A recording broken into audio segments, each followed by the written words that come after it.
Big Ten Media Days are next week. It'll be a whole lot of our teams working so hard, and we've gotten so much better. But will anyone actually talk about the stuff we want them to talk about? We've got a guy who will be there on the inside. You are Locked On Big Ten, your daily podcast on the Big Ten Conference. Part of the Locked On Podcast Network. Your team every day.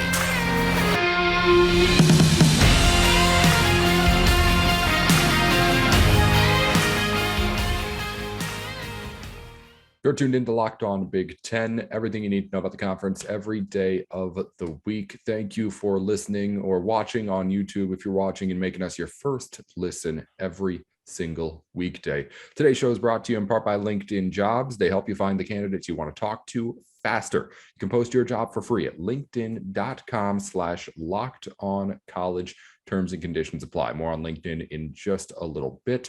Our co-host today, Jacob Root, with Locked On Hoosiers. He is going to be there at Indianapolis next week for Big Ten Media Days. So I thought it'd be a perfect chance to try and pick his brain as he gets ready to head on over there to see what he wants to learn over the course of the next week. Of course, a lot of Indiana stuff, I'm sure, going into those thoughts, Jacob, but a lot around the Big Ten just in general still to talk about. And for a lot of these guys, this will be the first big stage they have outside of the local viewpoint to really get those thoughts heard. What are you most interested in hearing from in this next few days of Big Ten Media Days next week? Well, I think the obvious thing that almost goes without saying is just expansion talk, basically.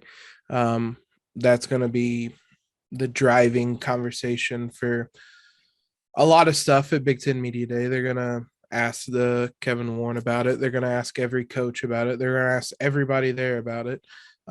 So that's going to be the big thing. I think everybody's going to be interested on. Do I expect them to really say anything of note? Probably not, but it's still one of those things. It's still just with the UCLA USC stuff being so recent. It's at the top of everybody's mind. It's going to be next week. So I mean, it's kind of the cop-out answer, but I think that's what everybody's going to be asking about is just more details on this decision, how it came about, because there hasn't, as you kind of said, nobody's really talked publicly about it since it happened. So especially when it comes to kind of the big wigs, I know that's going to be the biggest talking point. Do you expect, or I guess who are the top candidates to give us some sort of quote on this? Because we'll talk about it later. SEC and ACC are having their media days right now. People are saying things, but you're right. There's no reason for anyone in the Big Ten to give us anything all too juicy on what's going on right now, partly because it's still happening and hasn't happened yet, and it doesn't affect them all that much yet. But I mean, I'm thinking like Jim Harbaugh is going to have to say something good. PJ Fleck's always a good candidate to give you a sound bite. Maybe Kirk Ferentz gives us some sort of old school take that we weren't expecting out of Iowa. I don't know, but who are the, I guess, voices that you're most interested in hearing from when it comes to this specifically, the topic that, again, it doesn't seem like there's any need to go too deep on, even when you're going to be asked about it. Yeah, I mean, we're going to want to hear from Harbaugh and Ryan Day just because those are the big guys. And I mean, Michigan and Ohio State are kind of at the front of why people want to join the Big Ten. Like when you're talking USC and UCLA, it's those potential matchups with Ohio State and Michigan. So just getting their comments on the matter are always going to be interesting. I think Harbaugh could have some interesting comments. Don't really expect anybody to go too off the rails. James Franklin, Mel Tucker, those guys. It's going to be interesting to see if they really have anything to say, because they're kind of in that kind of second tier of the top programs in the conference. So it really, I always think these media days are always just so kind of vanilla that I don't really have any big expectations with anybody saying anything big. Maybe some new faces will come in and say something wild or something along those lines, but I don't expect a ton to to be said, but everybody's always looking forward to kind of the prominent names, the big names you mentioned. For instance, Greg Schiano might or maybe Fleck. I mean, a lot of the familiar names everybody's going to be looking toward it to get their thoughts. So Ryan Day and Harbaugh would be the two biggest ones for me, though. One thing I do want to hear from, and I think a question that maybe could be answered or at least hinted at by these coaches if they do give anything, is how exactly do we want these things aligned? We had the conversation about pods before. Yeah. Is that the way to go? Are divisions still going to be here at least for a little bit longer?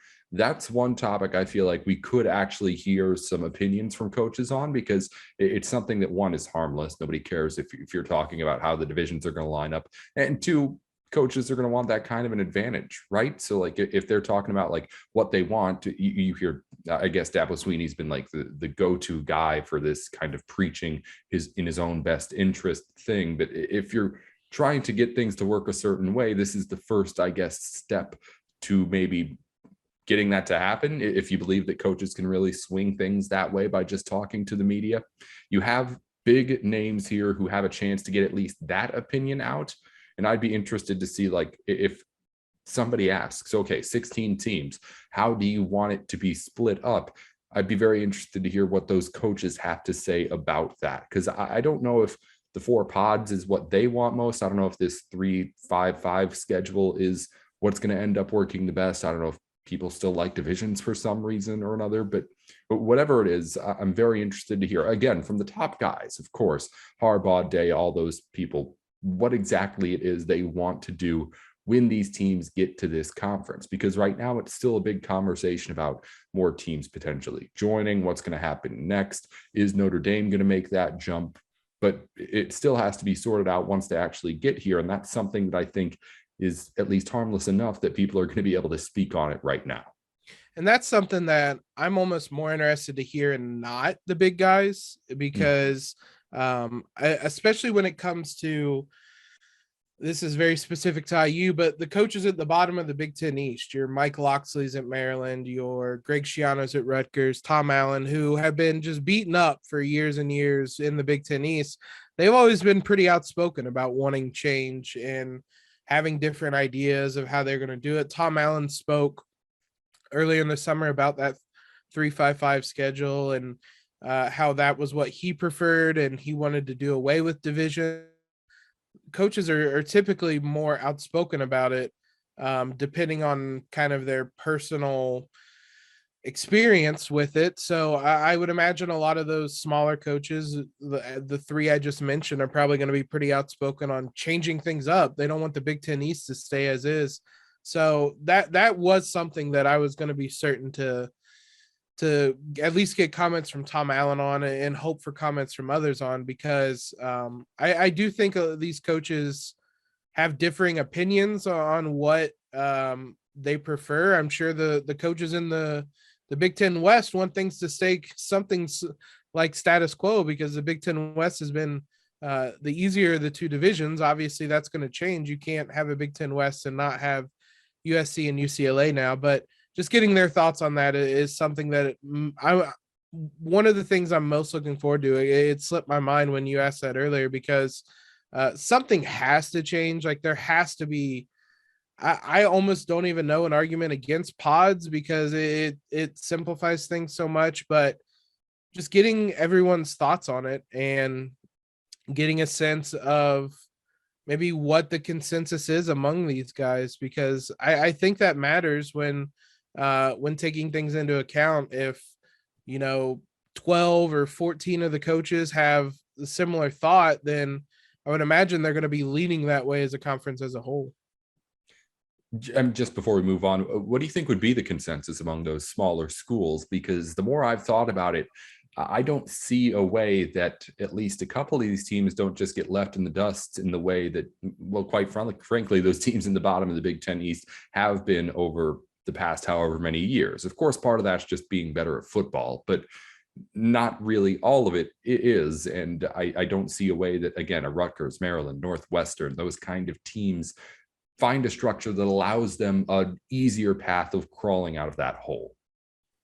I think it would differ by team. I mean, Tom Allen was very much in favor of the 3-5-5, having a couple set in stone matches every year and rotating everyone else. Maybe Tom Allen and some of those guys are in favor of kind of the geographical ones, and because it's a lot. IU playing Illinois and Northwestern and Purdue every year is a lot better than playing Ohio State, Michigan, so on and so forth. I think it'll vary. I don't know that there will be necessarily a consensus. I'm really interested to see what everybody says, because I do think there are a lot of different answers you could give on this. Maybe there's a version of a 3-5-5 with two more teams now that coaches might like as well or something. But and these coaches might not even know yet what they want, because this is all happening so fast and they're in the middle of offseason planning and things like that. So maybe they haven't given a ton of thought to it. But I'm not sure. I would think that coaches would want pods, because that's kind of a version of this 3-5-5 where you're playing people, the same people over and over and kind of rotating through the rest. But I don't think like college football coaches for sure. So I'm not sure what they might want in the long run. Again, it's not going to be a lot said, I don't think, as far as substance goes on that front during Big Ten media days. As far as the players go, it's always nice to hear about how hard everyone's going to try this season. But as far as something I think we could actually learn, that may be one of those things, is where coaches are leaning as far as the actual structure of the conference once we sort out who's going to be in the conference in a few years. That's, I think, the one thing that maybe we might be able to get some actual stuff to talk about on. But again, we'll see. Big Ten has not been lacking surprises this offseason. So who knows? Maybe something big will come out of those few days in Indianapolis. And of course, Jacob will be there to tell us all about it if it does. Before we move on to some conversations about what some other conferences are saying in their media days, Jacob, LinkedIn Jobs. It's the place to go for pretty much any job. You have a LinkedIn, yeah? Yeah, I always forget to check it, but I do have one. Of course, everybody has one. Everybody is on there. If you're looking to get candidates for a job, you need to go to the biggest network out there, and LinkedIn has it. 810 million people that you can reach if you list your job out there at LinkedIn Jobs. It helps you find the candidates you want to talk to faster. Every week, nearly 40 million job seekers visit LinkedIn, and you can be one of them. Post your job for free at linkedin.com/lockedoncollege. That's linkedin.com/lockedoncollege to post your job for free. Terms and conditions apply. And of course, we thank LinkedIn, as always, for helping us bring you the show today. All right, Jacob, let's talk a little bit more about some conferences that have already had their media days underway or done. ACC this week, SEC this week. I want to start over on the Atlantic Coast, because that's one of the conferences to watch here as we try to figure out what's going on with realignment. Everyone goes to the podium here. We hear from Dabo Sweeney, who said his Dabo Sweeney things. I think he made a comment about like sending more money to the football program, or having more dedicated money for football to try and keep up with the Big Ten and SEC. But the point is that they're trying to keep up. That was one of the sentiments made, is that there needs to be something done here to try and make that move. I just don't know what that move is. And nobody in the ACC seemed to, of course, have any specifics either. But I guess the question then rises, as the questions asked at ACC Media Days, is there anything that conference can do to try and keep up with the SEC and Big Ten? We've talked about mergers. We've talked about going in with another conference. But as far as like the ACC keeping itself afloat, I don't know if there's schools that it can add in to try and bring that kind of weight to the conference that the Big Ten and SEC did. Yeah, I don't think there is either, because just kind of how things are geographically, they're in SEC country, and there aren't really any schools that are leaving the SEC to join the ACC. So it would have to be a pretty wild expansion that I just don't see there being anything in that regard that would save them. The overall sense I kind of got from reading the quotes from ACC Media Day was just, I don't want to say desperation necessarily. That seems like a step too far, but something along those lines. Like they see what AC or the Big Ten and the SEC are doing, and they can't make a counter move to that. They don't have anything they can do. So they're sitting there watching, and as you said, Dabo Swinney is talking about we need to route money to football, and that money doesn't exist. So like it's hard to route money that doesn't exist there. So it was a lot of people searching for answers that I don't know exist, and it's kind of a grim outlook right now for the ACC because it seems as much as anything almost inevitable, unless there's some big thing coming in to save the day, that their future doesn't look great right now, and there doesn't really seem to be that obvious answer to fix things. I think that, and it's weird saying it because so much of what's happening has nothing to do with what happens on the football field, but yeah. I think the ACC just picked a really, really bad time to go sour on the football field just as a conference. I mean, yeah. Clemson's still there, but was off last year. But you're talking about, I was reading in one of the articles on the media days today, Miami has fallen off over the past however many years. Virginia Tech not too long ago was a consistently ranked team. They've fallen off. Florida State, national contender, BCS championship game. No, they were in the first college football playoff. That was with Jameis Winston in not too many years ago. All those teams just not only falling off. I mean, forget about Clemson. Those three other teams just completely falling off the radar. So when you talk about a cure for this conference, it sounds silly to say, given how much the money is what's really changing things here, but just getting better at football quick may be the biggest solution. And there's signs of it. Florida State's been able to recruit despite the fact that Jimbo Fisher and all his recruiting talents went elsewhere. Clemson's still good and had an off year. I believe they'll be bouncing back, if not to the national stage, at least to a point where they're competitive in the ACC, I believe, next season. Miami's spending money. So maybe things can turn around somewhat quickly here. But I feel like you just kind of missed the ship as far as being able to jump onto all of this TV money, being able to convince other schools that you're a premier conference. If this was 10 years ago, maybe we're talking about the ACC being one of these teams that can bring in teams instead of take them away. Again, it's still SEC country, as you mentioned. But if you had a Clemson and a Florida State still doing battle, and then you throw in Miami throwing out all this money and anybody else really too, then you have yourself a formidable, at least kind of like the Big Ten has, one half of a conference, one division of a conference there to try and put together. But as it stands right now, you've got Clemson, and Clemson, again, wavered this season too. So as weird as it seems to say it, I feel like what really plagued the ACC was what happened on the football field over the past however many years, not what happened with their god-awful TV deal and everything else that's going on, although certainly that's not helping. When you're talking about the conference itself, I feel like what's holding it back most, and as I say, the TV deal isn't great, but the football, the actual football, I feel like is a big part of the reason why the ACC was never taken seriously when we talked about conferences that could be taking in teams. Yeah, and you wouldn't even have to go back necessarily 10 years ago. You could go back 5-6 years ago when Louisville was up there as well, when Florida State, you said, was in the college football playoff. And it's just been, I mean, kind of relatively speaking, a pretty drastic downward spiral that they've went on as a conference to, as you said, at a really bad time when we're talking about expansion and super conferences and things like that. And the ACC is just left out in the storm, basically, because for all those kind of myriad of reasons piling up, it kind of avalanched on them. And you have a bad TV deal, you start to go sour really quickly on the football field, and you have, I mean, traditionally great programs that are taking pretty big step back with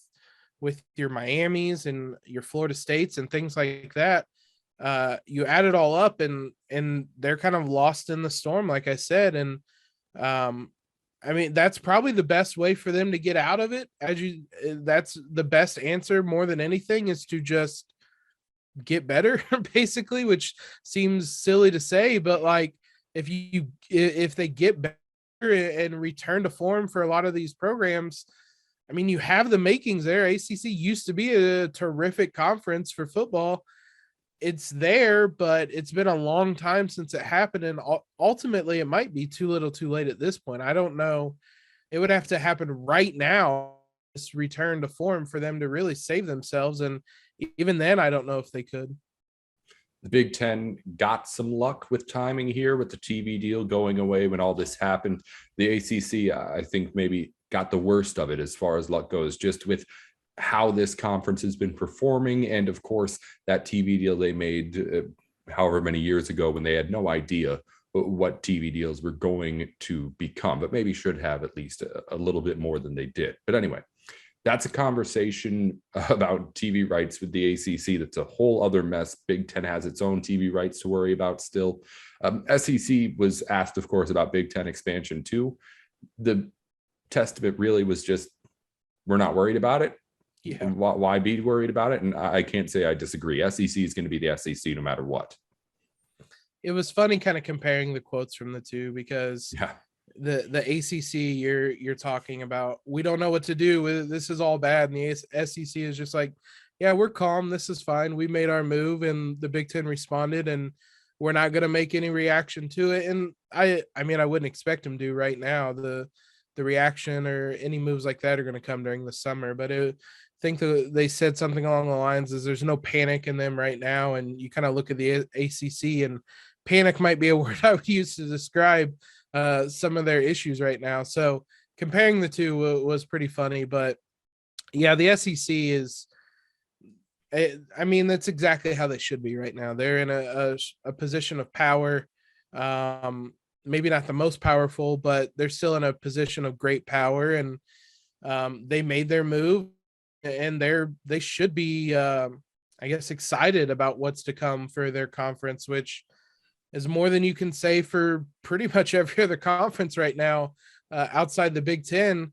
Everyone else has all kinds of issues that they're facing, while the SEC and the Big Ten are able to kind of head into these with a lot more certainty and comfort. So that was what I took away from their quotes, was just kind of this calmness and this confidence that they seem to have in where they are as a conference right now. Yeah, I mean, they called themselves, I think it was a super conference in the quotes from today. I mean, I feel like ourselves included, myself included, have been trying to kind of push this narrative of, can the Big Ten pass the SEC? That's just not how it's going to work. At the very most, it'll be sharing the throne atop the hill. And it's never going to be SEC number 2, Big Ten number 1, maybe 1A, 1B at some point. But as far as just the way things are structured right now, the SEC is never, ever going to be off the top of that hill. They have no reason to worry. Of course, they're paying attention and are going to want to, when their media rights deal comes up, the Big Ten deal, if not better. But it's not something for them to worry about right now. And as far as expansion goes, I think the SEC is still pretty confident that they get their first pick of schools, even over the Big Ten. And I wouldn't disagree. So it's, again, a whole lot of speculative talk that we're talking about right now. That's a lot of what these Big Ten media days are normally about anyway, but it doesn't always have as much to do with the stuff going on outside of the actual football. That's what could make this week a little bit more interesting over in Indianapolis. And again, Jacob will be there with Locked On Hoosiers, and we'll see if he can get some time to talk to us about it here on Locked On Big Ten before the week's done next week too. Jacob, next time we talk to you, hopefully be in Indianapolis, or if not, just still where you are too. You're over in that area, but it'll be fun talking to you no matter what here as we get you back on the show next week. Remind people what's going on with Locked On Hoosiers if they want to head over. Yeah, we're getting caught up on all the news. I took a vacation, caught COVID during it. Wouldn't recommend that on the to-do list for vacation, but we're getting caught up on all the football news, the basketball recruiting news, and things like that. So doing a lot of catch up this week, but if you guys have missed any IU news, it's a perfect time to jump back in. Locked On Hoosiers every day of the week during the season, at least 3 times a week during the off season. We've got some new Big Ten shows starting up here too. As always, subscribe to your favorite Big Ten teams podcast. The second you're done listening here to Locked On Big Ten, we'll have it for you. I think it's we got Hawkeyes starting back up. I think Nebraska's got a show starting up too. There was a third one as well. But the point is, we're growing. Penn State, yes, new Penn State host. You're right. we're growing and in some cases getting shows back up that have been down for a little bit. And we're going to talk to those people here on the show, of course, as well very soon. But again, if you're a fan of one of those three schools, Iowa, Penn State, Nebraska, head over and subscribe to the podcasts with either new hosts or entirely new shows wherever you listen to your podcasts.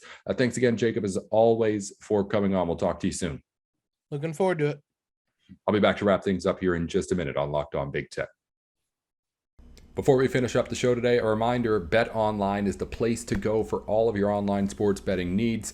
I know you've been feeling that gap of no sports with baseball and the All-Star break, so as things get started back up, I'm sure you're going to want to get your money on the right side of things as always. And if you need the information to make sure you're making the smart pick, you can head on over to BetOnline. They've got everything that you could need for all of your sports gambling needs, whether it be information on individual games and lines, or just stuff to get yourself more knowledgeable if you're not as familiar with some certain aspects of betting.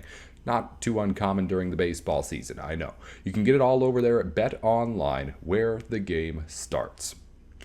All right, let's finish things up here. Thank you, as always, to Jacob Rude for joining the program today. Before we go, though, a quick shout out to all the players drafted into the MLB last week. Again, it's been a lot of stuff going on in the Big Ten.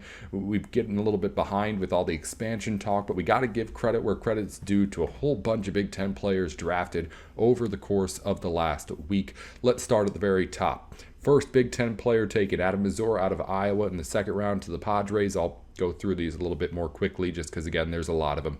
Clark Elliott, a third round pick or compensatory pick. I don't know exactly how it works with what actual round that is. 69th overall to the Oakland A's out of Michigan. Penn State's Matthew Wood to the Milwaukee Brewers in the fourth round. Indiana's Jack Perkins in the fifth round to the A's. Ohio State's TJ Brock in the sixth to the Blue Jays. J.P. Massey of Minnesota in the seventh to the Pirates. Peyton Williams out of Iowa in the seventh to the Blue Jays. Cameron Weston in the eighth to the Orioles. Dave Stanovich out of Rutgers in the 8th to the Marlins. Joe Stewart in the 9th round out of Michigan to the Angels. Dylan Nedved out of Iowa in the 9th round to the Padres. Jackson Smeltz in the 10th round to the Padres. Brian Fitzpatrick in the 10th round out of Rutgers to Milwaukee. And a whole bunch more, too, that I'm quite honestly not going to go through all of them because I did not think that list was as long as it even got to by the time I was saying it there. But again, a whole lot of Big Ten players taken throughout the MLB draft. Not, of course, unlikely to see a whole lot of players go. How many actually take those, sign the contracts? We'll, of course, have more news as the biggest names end up going through. Until tomorrow, though, here on Locked On Big Ten, I'm Nate Dickinson. We'll be back with more on what you need to know from around the conference here as we get Matt Sheehan to talk Big Ten with us tomorrow on the show.